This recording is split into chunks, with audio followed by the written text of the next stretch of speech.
সুপ্রিয় শিক্ষার্থীবৃন্দ, আসসালামু আলাইকুম সবাইকে। প্রতিদিনের মতো আজকেও আমি তোমাদের সামনে হাজির হলাম। আজকে তোমাদের জন্য test of usages of accounting information অথবা রিস্ক অ্যান্ড রিটার্ন যে চ্যাপ্টারটা আছে সেখান থেকে একটা বেসিক ক্লাস এবং সাজেশন 1 নিয়ে হাজির হলাম। বেসিক ক্লাস এবং সাজেশন 1টা সলভ করার আগে আমরা দেখব আজকের এই ক্লাসটি যাদের জন্য, তোমরা যারা MBA ফাইনাল আছো, অ্যাপ্লাইড অ্যাকাউন্টিং থিওরি যে সাবজেক্ট আছে সেখানে চ্যাপ্টারটার নাম হলো test of usages of accounting information, এবং BBA এর অল ডিপার্টমেন্টে প্রিন্সিপালস অফ ফাইন্যান্স যে সাবজেক্ট আছে সেখানে চ্যাপ্টারটার নাম রিস্ক অ্যান্ড রিটার্ন, এবং MBA প্রিলিমিনারিতে বিজনেস ফাইন্যান্স সাবজেক্টে একই চ্যাপ্টারটার নাম রিস্ক অ্যান্ড রিটার্ন। অর্থাৎ MBA ফাইনাল, BBA এর অল ডিপার্টমেন্ট এবং MBA প্রিলিতে এই চ্যাপ্টারটা কমন। আজকের সাজেশনটা সলভ করব, তার আগে সাজেশনের যে প্রশ্ন সেই প্রশ্নটা একটু আগে আমরা বুঝবো, তারপরে এই ধরনের প্রশ্ন আসলে তোমরা কিভাবে খুব দ্রুত এবং নির্ভুলভাবে সলভ করতে পারো সেটা তোমাদের দেখাবো। খেয়াল করে স্ক্রিনে আমরা সাজেশন 1-এর যে প্রশ্নটা সেই প্রশ্নটা নিয়ে আসলাম। এটা একটা ইম্পর্ট্যান্ট প্রশ্ন, 2014 সালে MBA ফাইনাল আসছিল। The Mahin limited wishes to calculate it's cost of equity capital using CAPM approach. অর্থাৎ মাহিন লিমিটেড CAPM পদ্ধতি ব্যবহার করে তার ইকুইটি মূলধনের ব্যয় গণনা করতে চায়। The following information R available, অর্থাৎ তাদের অন্যান্য কিছু তথ্য নিচে যথেষ্ট বা পর্যাপ্তভাবে দেওয়া আছে। RF 10%, beta 1.5, CAM 12.50%। Compute required rate of return on equity capital, অর্থাৎ এখান থেকে তোমাকে ইকুইটি ক্যাপিটালের রিটার্নের প্রয়োজনীয় হার গণনা করতে হবে। তো আমরা এই অঙ্কটা করব, যেহেতু CAPM মডেল বলছে, আমরা প্রথমে একটু ফর্মুলাগুলোর দিকে খেয়াল করি। এক নজরে কিছু গাণিতিক সূত্রাবলীর মধ্যে আমরা দেখতে পাচ্ছি এক্সপেক্টেড রিটার্ন, দেখো 4টা পদ্ধতিতে বের করা হয়। উইথ প্রবাবিলিটিতে এক্সপেক্টেড রিটার্ন বের করার সূত্র আছে পাশে, উইদাউট প্রবাবিলিটিতে according to CAPM, according to CML। ঠিক একইভাবে রিস্ক और স্ট্যান্ডার্ড ডেভিয়েশন বের করার জন্য সূত্র আছে আলাদাভাবে, for single security, for portfolio, ভেরিয়েন্সের, কোভেরিয়েন্সের, বিটার। তো প্রথমে আমরা যেহেতু অঙ্কটা CAPM মডেলে বলছে, আমরা CAPM মডেলে সূত্রগুলো আগে দেখব, দেখার পরে অঙ্কটা আমরা প্রয়োগ করব। খেয়াল করো, CAPM মডেলের জন্য আমরা CAPM এর এক্সপেক্টেড রিটার্ন কীভাবে বের করে, according to CAPM or SML।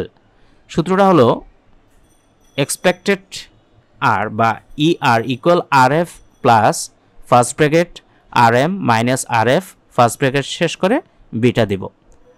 According to CML এর এক্সপেক্টেড রিটার্নটাও যদি আমরা একটু দেখে নিই, পরবর্তীতে যদি আমরা অ্যাকর্ডিং টু CML পদ্ধতিতে বের করতে বলে এক্সপেক্টেড রিটার্ন, সেক্ষেত্রে ER equal RF plus RM minus RF divided by sigma M into sigma I। এখন আমরা পাশে দেখব এই যে সংক্ষিপ্ত রূপগুলো, যেমন RF এর সংক্ষিপ্ত রূপ, এবং CAPM বলতে আমরা কি বুঝি, CAPM বলতে ক্যাপিটাল অ্যাসেটস প্রাইজিং মডেলকে বোঝায়। CAPM এর পূর্ণরূপ হলো ক্যাপিটাল অ্যাসেট প্রাইজিং মডেল। এখানে যে SML দেখতে পাচ্ছ, SML অর্থ হলো সিকিউরিটি মার্কেট লাইন, এবং RF বলতে বোঝায় রিস্ক ফ্রি সিকিউরিটি, RM যেটা সেটা হলো মার্কেট রিটার্ন, এবং এই যে বিটার যে চিহ্ন আছে বি এর মতো, সেটাকে রিস্ক ইন্ডেক্স বোঝায়। ঠিক একইভাবে 2 নম্বর সূত্র CML পদ্ধতিতে, CML এর পূর্ণরূপ হলো capital market line. Sigma M বলতে এই যে এখানে সিগমা M দেখতে পাচ্ছ, সেটা স্ট্যান্ডার্ড ডেভিয়েশন মার্কেটকে বোঝায়, এবং RM মাইনাস RF বলতে মার্কেট রিস্ক প্রিমিয়ামকে বোঝায়। তাহলে আমরা এখন যে কাজটা করব, আমরা যেহেতু CAPM মডেলে এক্সপেক্টেড রিটার্নটা বের করব, এখন এই CAPM মডেলের সূত্রটা আমরা এখানে প্রয়োগ করব। তো প্রথমে আমরা জানি ER equal RF plus first bracket, এখানে RMও দিতে পারো, CAMও দিতে পারো, CAM minus RF first bracket close করে ইন্টু বিটা।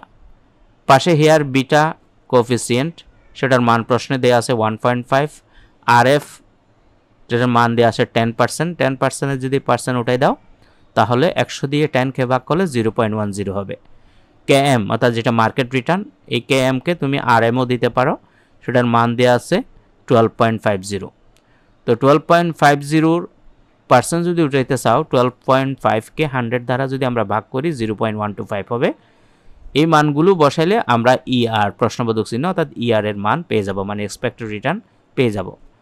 যথারীতি আমরা মান বসাচ্ছি। আরএফ এর জায়গায় আমাদের 0.10 বসাইলাম, সূত্রের প্লাস চিহ্ন দিলাম, ব্র্যাকেট দিলাম। কে এম এর জায়গায় আমরা 0.125 বসাইলাম, সূত্রের মাইনাস চিহ্ন দিলাম। আরএফ এর জায়গায় 0.10 দিলাম, ব্র্যাকেট শেষ করলাম, ইনটু দিয়ে বিটার জায়গায় আমরা 1.5 বসাই দিলাম।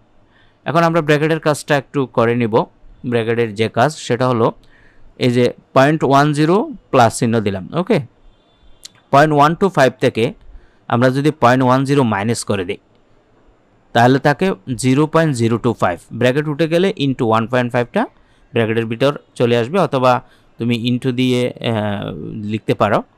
এরপরে আমরা ব্র্যাকেটের ভিতরে যে ইনটুর কাজ সেটা করব, বাকিগুলো যেরকম আছে সেভাবে রাখতেছি। 0.10 প্লাস 0.25 ইন্টু 1.5, এই দুইটা যদি আমরা গুণ করি তাহলে হবে 0.0375। এখন আমরা 0.10 সাথে 0.0375 যদি আমরা যোগ করি তাহলে হবে 0.1375। এটাকে আমরা যদি 100 দ্বারা গুণ করি আমরা এক্সপেক্টেড রিটার্নটা পেয়ে যাব 13.75%।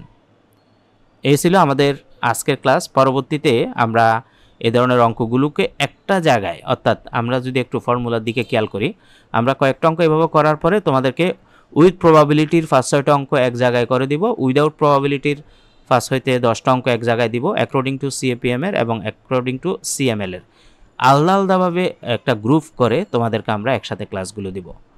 তো সে পর্যন্ত ভালো থাকবে সবাই, সবার প্রতি শুভকামনা রইল। আসসালামু আলাইকুম ওয়া রাহমাতুল্লাহি ওয়া বারাকাতুহু।